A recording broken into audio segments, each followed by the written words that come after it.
If you go to your neighborhood gas station or bodega or something like that, you're gonna see a lot of tobacco ads.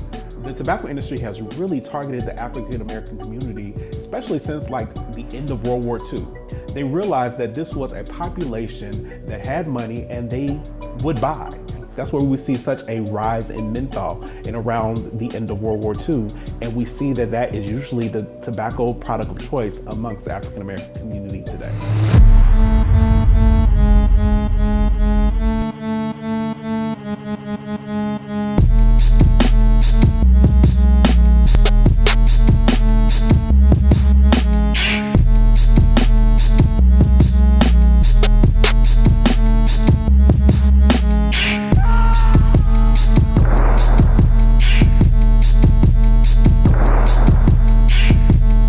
Hello everyone, so my name is Julian Collins. I'm the Community Outreach Officer with Interact for Health, and I focus mostly on our tobacco pillar. So Interact for Health, we are a regional health foundation, really working to create the healthiest generation possible.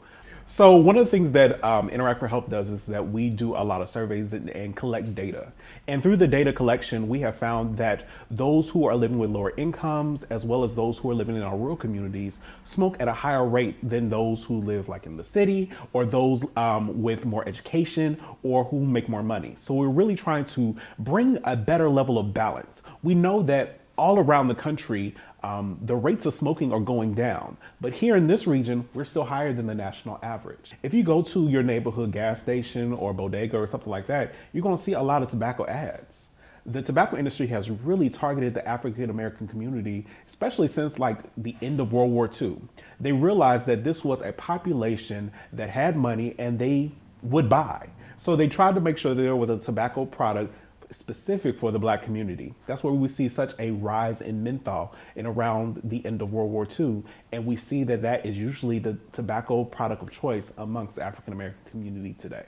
If you look back during like the 50s and the 60s, one of the first places that you can see African Americans in high ranking, high paying jobs was in the tobacco industry. So they were executives, they were directors, they were over full divisions, where in other places we couldn't barely get in the door at a job, and making sure that they were giving money. So they were seeing that they can be a trusted partner in our community where a lot of other organizations weren't.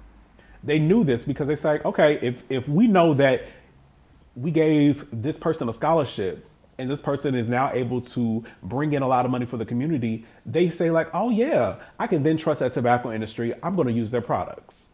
So then you start seeing grandparents using their products. And once kids start seeing their grandparents, that means the parents do it, the grandchildren, and it's a generational thing where in other communities you don't see it as often as you used to. In the Black community, you still see a lot of it.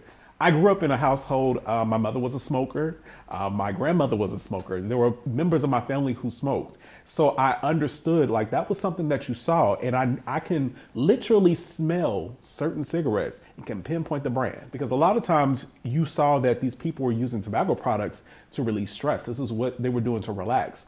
It's related to dancing and having fun and parties and outdoor events and family time and different things like that. It's fully ingrained in the structure of our social DNA. This thing that is killing us.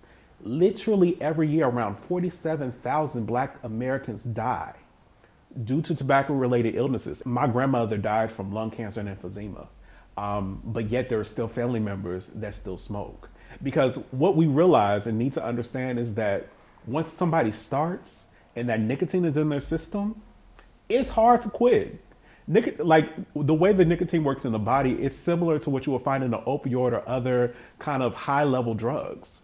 It works on neuroreceptors, so it can be that stimulant, it can be that sedative, it can be a lot of things in a person's body that provides them that comfort, that calm, and different things like that. To anybody who is thinking of quitting, who just even has the inkling of a thought, I want to celebrate you for even thinking about that. We know that that's sometimes having that thought about making a change that can be a total change in your life is hard. So I want to celebrate you for even making that thought, and understand that it's okay if you mess up. It's okay if you fumble. But know that you have a community around you that's going to support you when you want to get back on the horse and try again. With each try, you're building your muscle, you're getting better at it. So keep on trying, keep on practicing every day. You did not learn how to be an excellent smoker overnight. So you can't learn to be an excellent quitter overnight. It takes some time.